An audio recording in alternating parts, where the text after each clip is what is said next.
시편 11편 1절부터 7절까지 말씀을 제목합니다.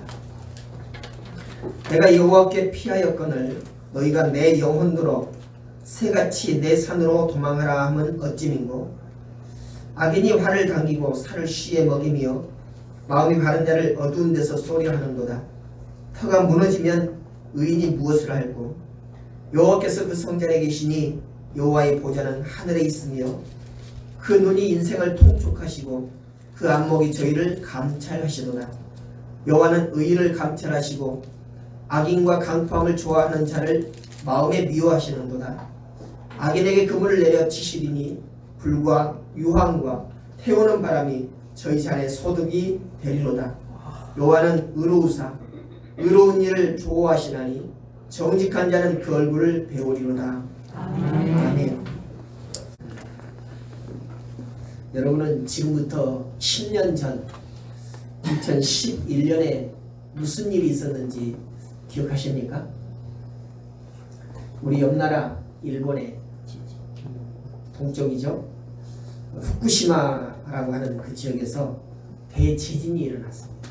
그리고 그 연동해서 쓰나미가 몰려 들어가지고 정말로 우리는 우리 인생에서 경험하지 못했던 엄청난 일들을 경험을 했었습니다. 그래서 온 육지로 또 산으로 바닷물이 몰려 들어가지고 그 바닷물이 집들을 삼켜버리고 가는 차들도 삼켜버리고 이런 일이 과연 우리가 알고 있는 그 마지막 때의 광경이 아닌가라고 하는 것을 마치 생중계하듯이 그렇게 매스컴을 통해서 보았던 때가 바로 2011년입니다. 그것이 3월 달에 발생이 됐거든요.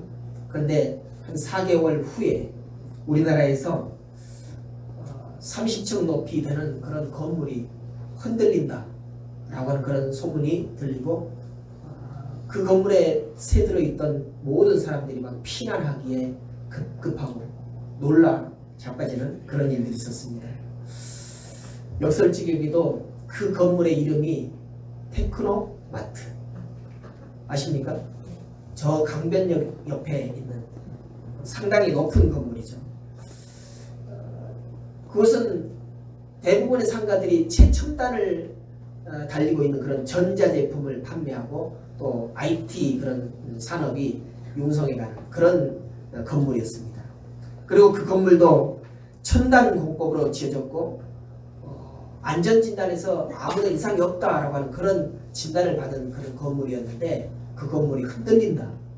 우리는 이미 건물이 무너지는 그런 사건 또 다리가 무너지는 그런 사건들을 이미 경험했기 때문에 그렇게 높은 건물이 허술하게 지어졌을까라고 하는 그런 생각을 가지고 있었습니다. 또 며칠 지나서는 그곳에 그 건물에 들어있는 영화관에 천정이 무너지는 그런 일들이 있었죠. 그래서 아마도 이 건물이 쓰러지게 될 것이다 라고 하는 그런 예감들을 많이 했었을 것입니다.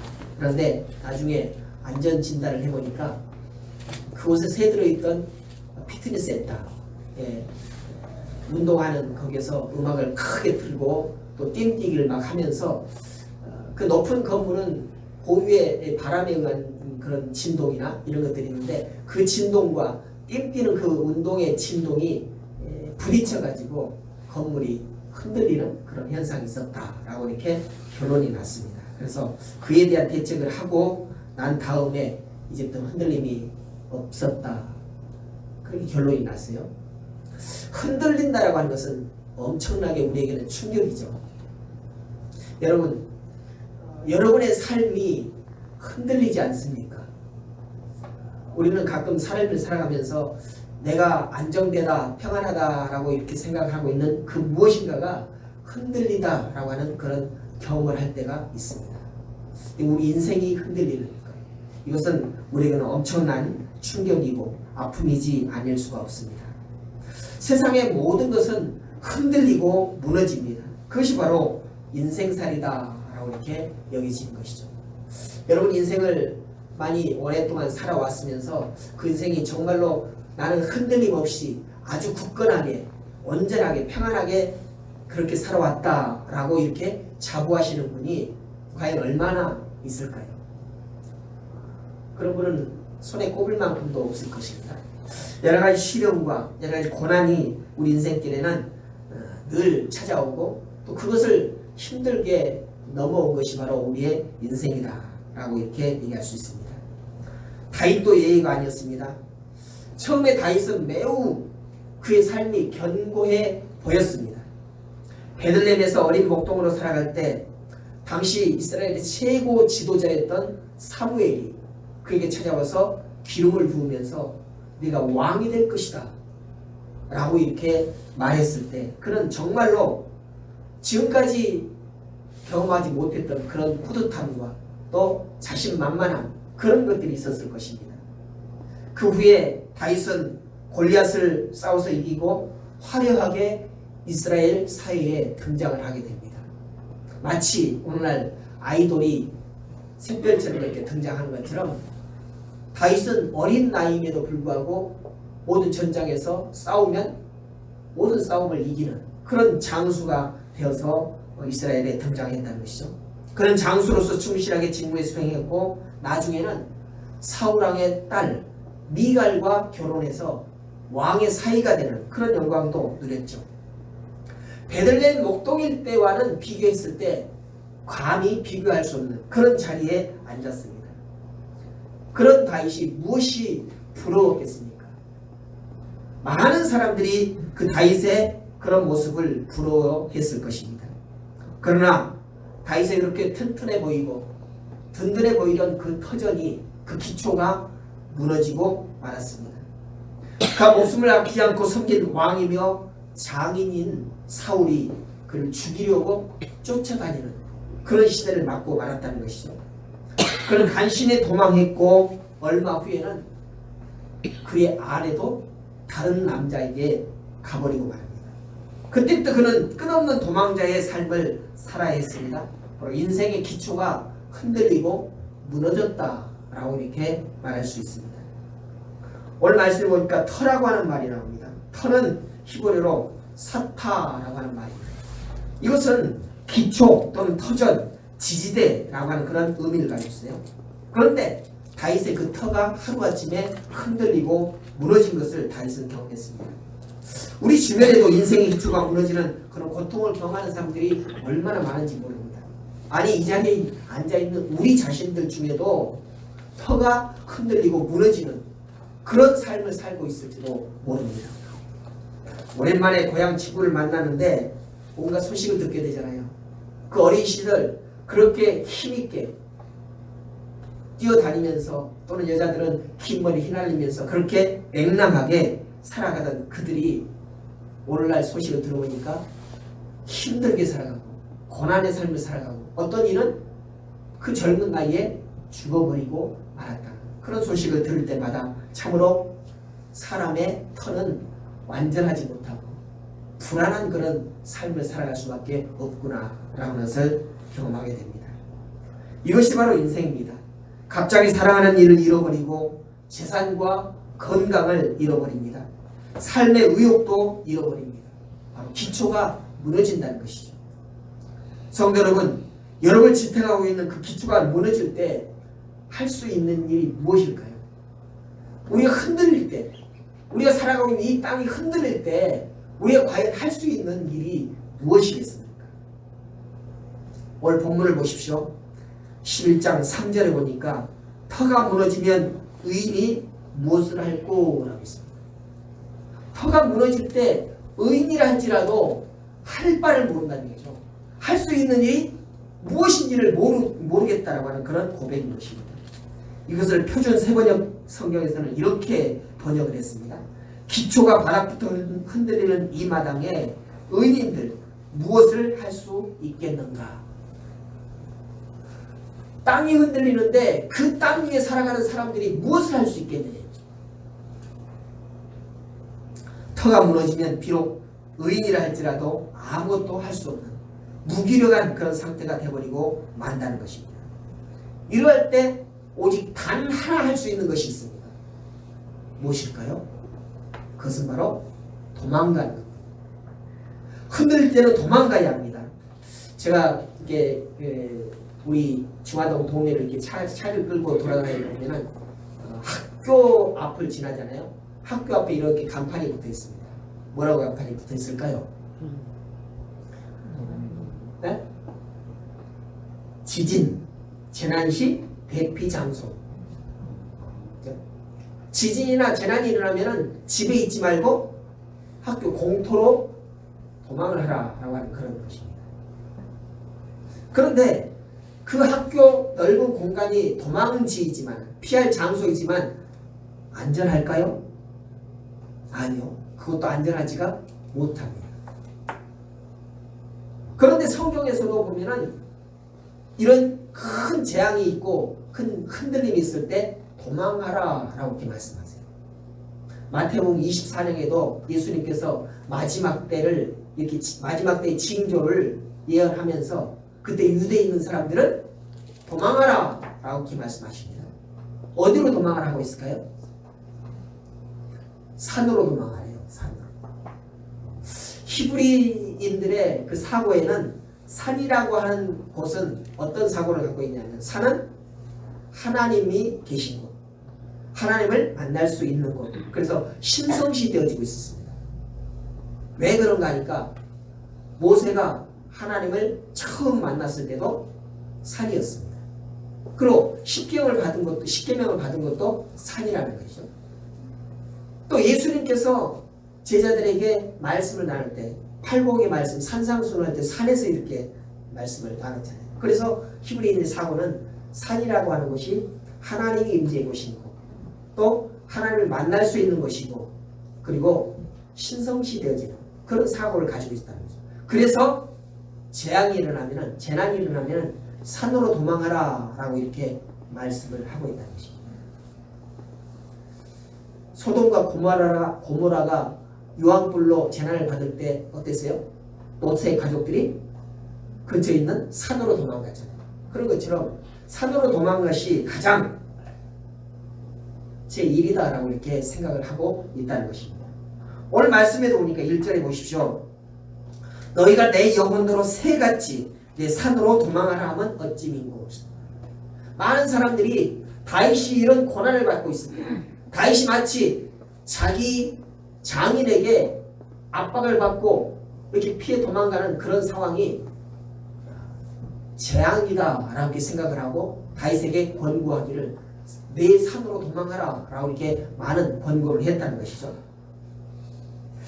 마치 산에 가면 산으로 도망하면 살 것 같은 그런 생각이 우리 사람들에게는 있다는 것입니다.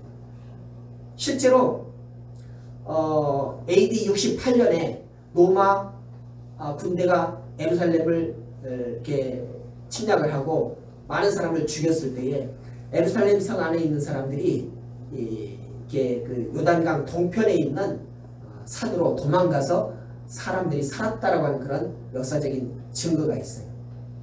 그래서 그 사람들이 예루살렘 성에 있는 사람들이 왜 산으로 피했느냐? 예수님께서 말씀하셨다는 거죠. 유대 사람들아, 재난이 있거든, 이런 징조가 있거든, 산으로 피하라 라고 하는 그런 말씀에 따라서 산으로 도망해서 살았다는 것입니다. 우리 아버지의 증언을 우리가 들었습니다. 저희가 6.25 때 그 북한군들이 교회로 와가지고 전부 다 공출해버리고 또 곡식들도 뺏어갈 때 어디로 피했는가 보니 뒷산으로 피했다가 산에 있다가 저녁에만 내려와가지고 그 가족들을 만날 수 있었다라고 하는 그런 고백을 우리가 들었습니다. 우리 자녀들이. 그처럼 산으로 도망을 하면은 조금은 재앙을 피할 수 있겠다라고 하는 그런 생각을 우리 모두는 가지고 있다는 것입니다. 그래서 오늘 1절에서 보니까 너희가 내 영혼이 새같이 내 산으로 도망하라 라고 이렇게 말하고 있다는 것이죠. 오늘 다윗이 많은 사람들로부터 그렇게 권고를 받았다는 것입니다. 그래서 여기에서 우리가 생각할 수 있는 것은 우리가 이렇게 터가 흔들릴 때 피할 곳이 있는데 오늘 말씀에 의지하면 두 군데가 있다는 것입니다. 첫 번째가 바로 산이라는 것이죠. 산으로 피하면은 많은 사람들이 살 수 있다라고 하는 그런 생각을 가지고 있다는 것입니다. 좀 전에 말씀드렸듯이 아브라함 조카 롯도 소돔과 고모라가 재앙을 당할 때 산으로 피했던 것을 우리는 보게 되죠.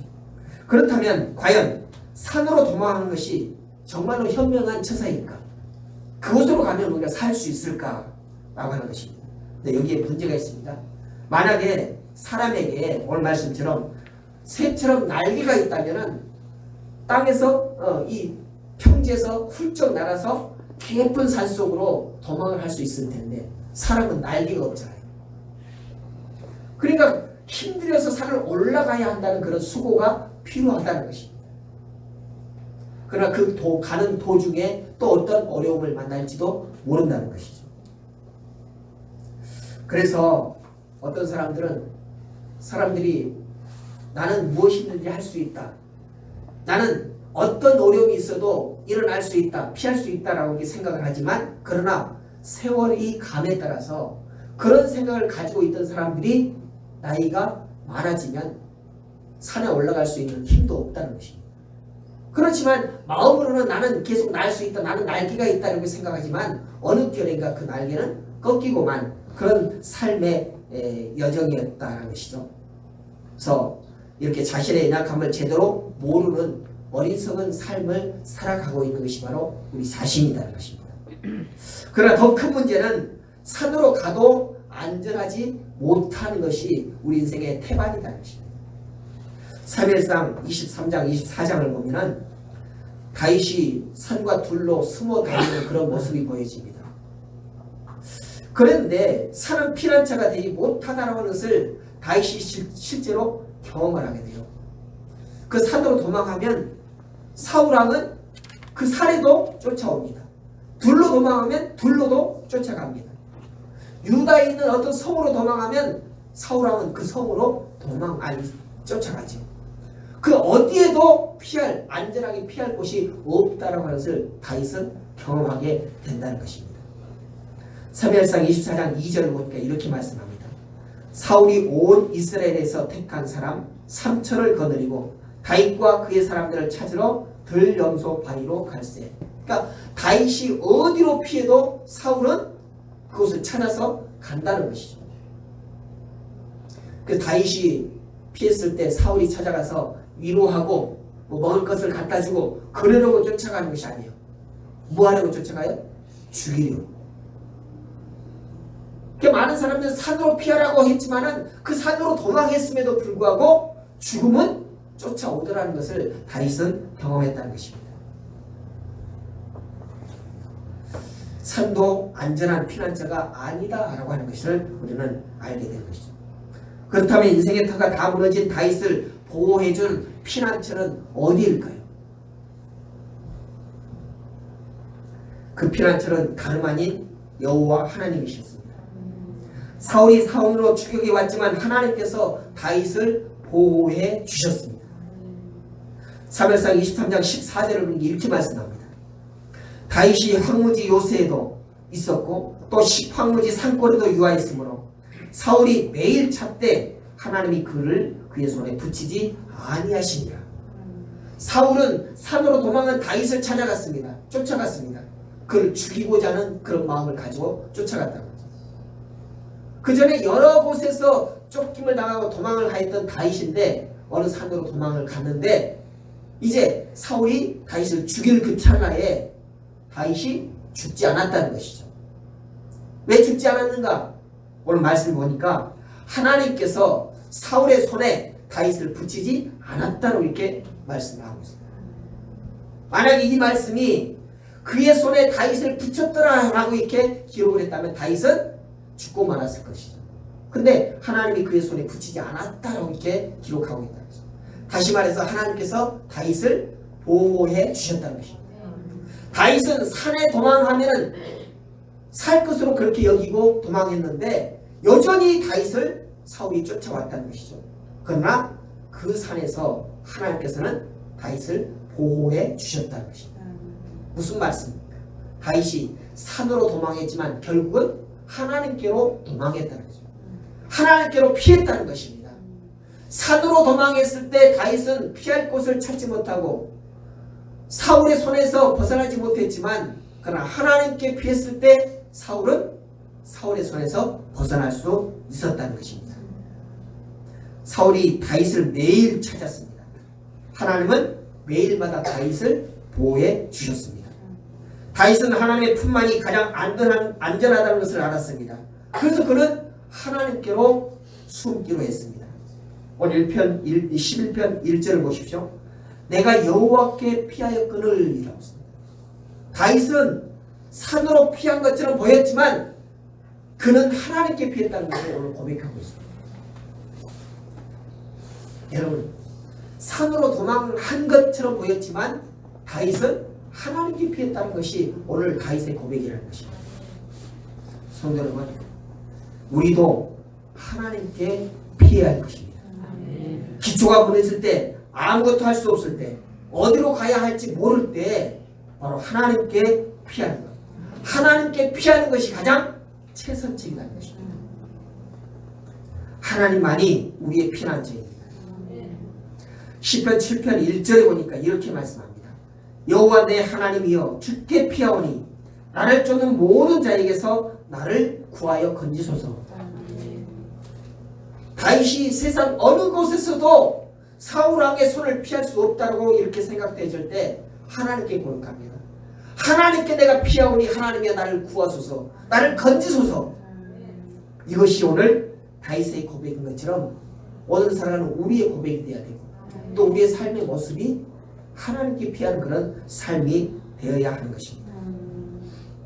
그렇다면 여호와 하나님은 우리에게 어떻게 피난처가 되실까요?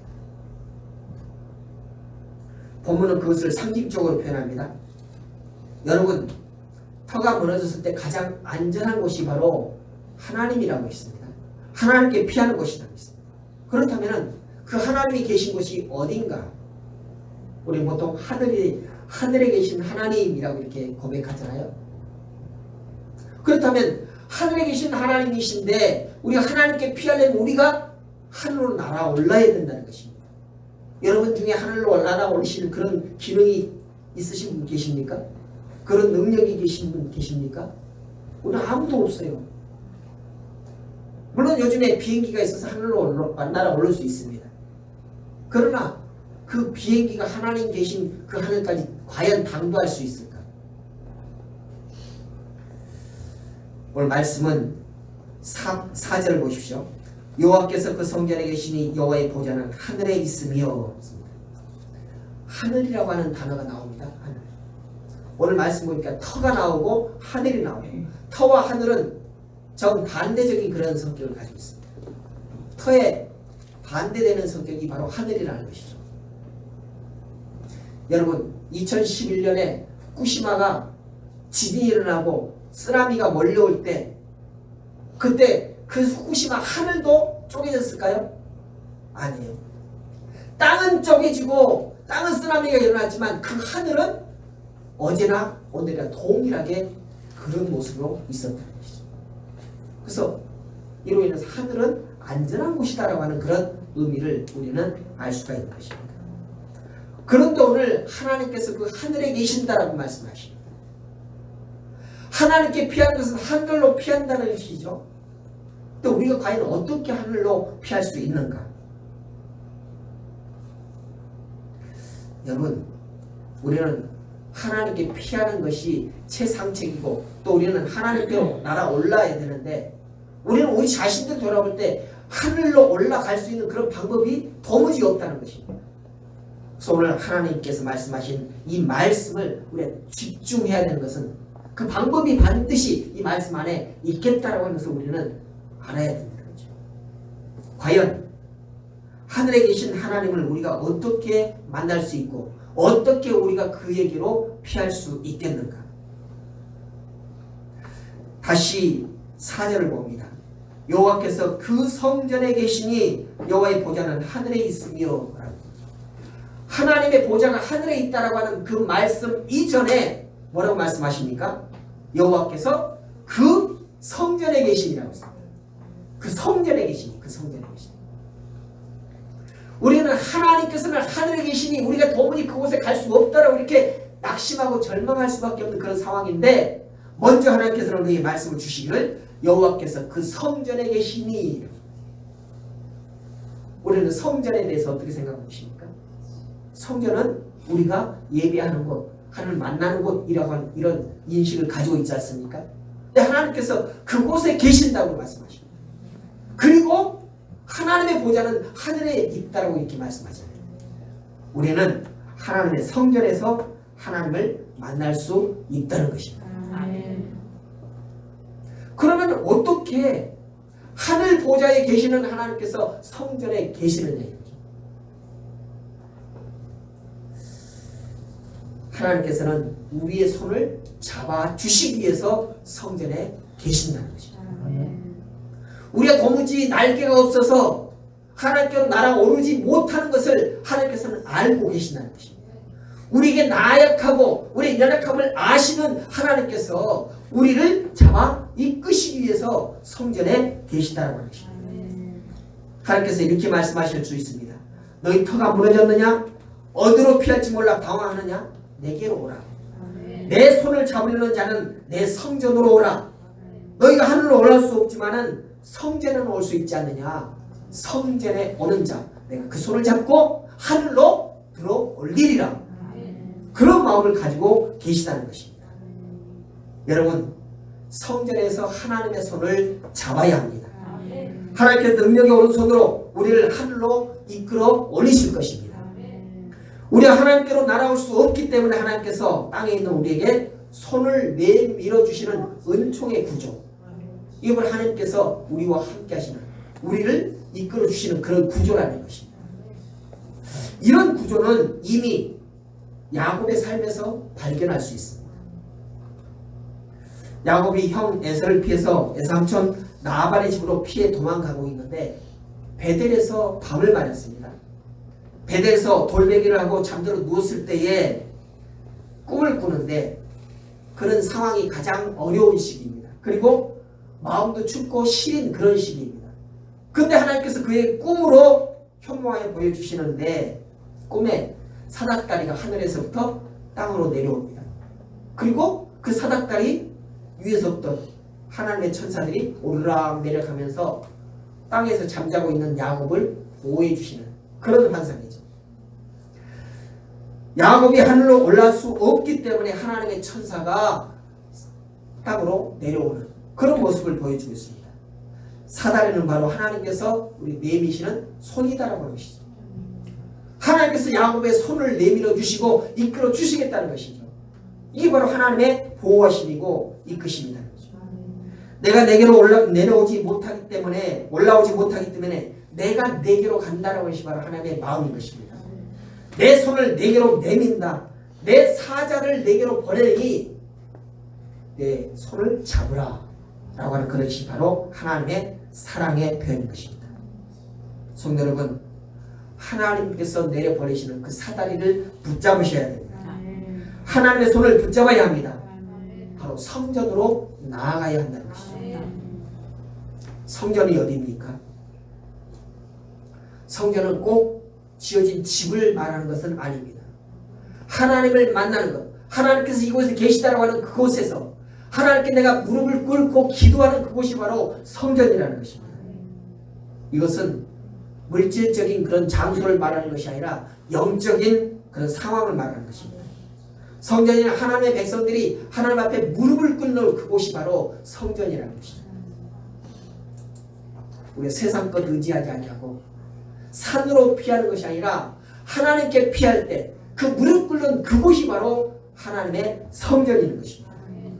그 성전에 하나님이 계시고 그 성전에서 하나님께서 나의 손을 붙잡으시고 하늘로 이끌어 가신다는 것입니다. 이것이 바로 하나님께 피하는 것입니다. 터가 무너져 피할 곳이 하나님의 품밖에 없음을 알고 하나님께 나온 사람들이 엎드려 눈물로 기도하는 그곳이 바로 하나님의 성전이라는 것입니다. 여러분, 우리 교회에 나와서 기도할 때 이곳은 성전이 되어지는 것입니다. 여러분 가정에서 무릎 꿇고 하나님 앞에 기도할 때 그것이 바로 하나님의 성전이 되는 것입니다. 여러분이 일하는 그 장소에서 하나님 앞에 묵상으로 기도할 때 그것이 바로 하나님의 성전이라는 것입니다. 그래서 하나님께 나아갈 때 하나님께서 우리에게 손을 내미시고 우리를 붙들어 주신다는 것입니다. 우리 예배하는 자리가 성전입니다. 가정에서 아침에 가족들과 기도하며 예배할 때 그곳이 바로 성전이 되는 것입니다. 우리는 그곳에서 하나님을 뵙게 될 것입니다. 그 기쁨은 이루 다 말할 수가 없습니다. 오늘 다윗은 이 기쁨을 이렇게 말하잖아요. 7절에 보십시오. 여호와는 의로우사 의로운 일을 좋아하시나니 정직하는 자는 그 얼굴을 배우리로다. 하나님께 피한 다윗이 드디어 하나님의 얼굴을 뵙는다라고 하는 그런 고백인 것입니다. 여러분, 여기에 말하는 정직한 사람이라고 하는 것은 도덕적인 그런 개념을 말하는 것이 아닙니다. 터가 무너질 때 자신의 힘으로 구원받을 수 없다라고 그렇게 인정하는 것, 이것이 바로 이 정직한 사람인 것입니다. 자신이 새가 아니다라는 것을 아는 것, 이것이 바로 정직한 것입니다. 산으로 피해도 자신을 숨길 수 없음을 깨닫고 하나님께 피하겠다라고 하는 그런 마음이 바로 정직한 것이라는 것입니다. 나는 하나님 아니고도 무엇을 할 수 있다라고 하는 것, 이건 정직한 것이 아니라는 것입니다. 하나님께만 나의 피할 곳이다, 하나님만이 나를 피할 장소이다 라고 하는 것을 인정하는 것이 바로 정직한 것이라는 것입니다. 그래서 정직한 자는 그 하나님의 얼굴을 배우리로다. 하나님을 만난다는 것입니다. 하나님께 피한다는 것입니다. 누가 견고한가? 스펄전 목사님은 이 시편 11편을 견고한 자의 노래를 이렇게 부제목을 달아서 견고한 자의 노래.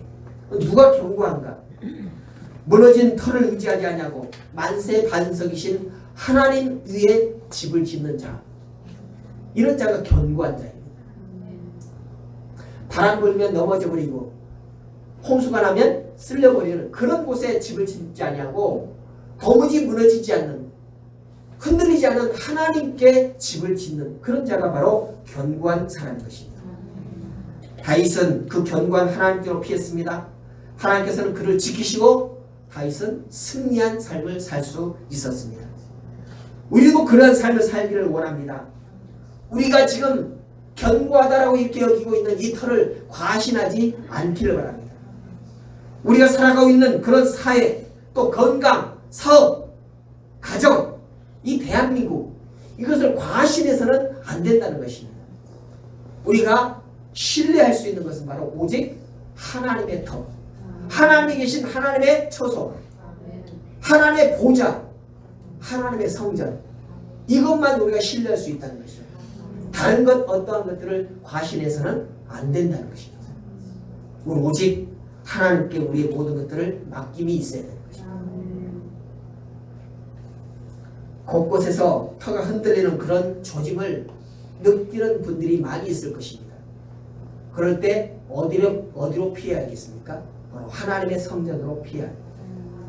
물론 산으로 피하는 사람도 있겠지만은 산은 완벽하게 안전한 곳이 아니라는 것을 오늘 성경을 통해서 우리는 깨닫게 됩니다. 그리고 우리가 완전하고 완벽한 피난처는 바로 하나님이 있다는 것을 분명하게 알고 하나님의 손을 잡고 하나님의 처소로 도망하는, 피하는 그런 삶을 살아야 할 것입니다.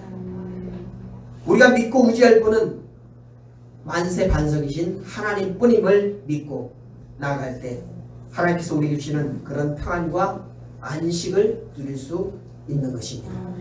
오늘 우리 모두는 다 이 바이러스 때문에 흔들리고 또 불안한 그런 삶을 살아가고 있습니다. 근데요, 이 바이러스 때문에 우리가 매몰될 수는 없잖아요. 지나치게 바이러스 때문에 라고 하는 그런 말들을 많이 하고 있는데요. 아니요, 그런 것은 바로 우리가 그 바이러스라고 하는 그 무덤에 갇혀버리는 그런 삶을 살 수밖에 없습니다. 우리는 이런 바이러스가 왕성하게 활동하고 또 우리가 사람들이 그것에 위축되고 있는 그런 삶을 산다 할지라도 우리가 믿는 하나님을 신앙하는 것, 이것이 그것 때문에 좁아지고 약해지고 그래서는 안 된다는 것입니다. 여러분, 이 바이러스에 매몰되지 않기를 바랍니다. 우리 어쩌면 또 이것 때문에 핑계될 수 있어요. 이 바이러스 때문에 우리가 신앙하는데 조금 느슨하게, 좀 약하게 해도 된다라고 하는 그런 마음을 가질 수 있습니다. 아니요. 절대로 이건 용납될 수가 없습니다. 우리 인생 역사를 보면은요, 이 바이러스, 코로나 바이러스보다 훨씬 더 위험지경에 빠질 때가 얼마나 많은지 몰라요. 그러나 그런 때마다 믿는 자들은 더욱더 굳건한 믿음을 세워갔습니다. 그래서 오늘날 우리가 이렇게 신앙을 할 수 있는 것은 그런 믿음의 선진들이 그런 어려움에서 무너져 버리지 않냐고 굳건하게 일어났기 때문에 우리가 지금 신앙할 수 있다는 것이죠. 그러면 우리도 우리 후손들에게 이 신앙을 물려주기 위해서는 이곳에서 이 시기에 우리가 코로나에 묻혀 살 수는 없다는 것입니다. 이 코로나를 이기고 승리하는 그런 삶을 살아야 할 것인데 그것은 바로 하나님을 의지하고 하나님께 피하는 삶을 살아야 한다는 것이죠. 여러분의 삶이 오직 하나님만을 의지하고 하나님을 믿는 그런 굳건한 신앙 가운데 살아가시기를 주님의 이름으로 부탁을 드립니다. 기도하겠습니다. 감사하신 아버지 하나님, 오늘 주님께서 우리 주시는 말씀으로 인하여서 낙심하고 좌절하고 절망 가운데 있었던 우리 심령들이 다시금은 힘을 얻게 되었습니다. 이 코로나로 인하여서 우리 삶이 주눅되고 또 묻혀 사는 그런 삶을 살고 있는데 그럼에도 불구하고 하나님께서 우리에게 성전에서 너희를 만날 것이라고 말씀하시므로 성전에서 우리의 손을 잡아주실 것이라고 성전에서 우리의 손을 잡고 하늘로 끌어올리신다라고 말씀하시네 우리는 힘을 얻습니다. 아버지 하나님이여 우리에게 다시금 힘을 주시고 일어날 수 있는 능력을 더하여 주시옵소서. 그래서 하나님의 우리가 흔들림이 있을 때에 하나님께 피할 수 있는 죄들 될 수 있게 해주시옵시고 그 하나님으로 인하여서 흔들림 속에서도 굳건하게 서가며 굳건하게 일어서는 그런 삶을 살아갈 수 있도록 인도해 주시옵소서.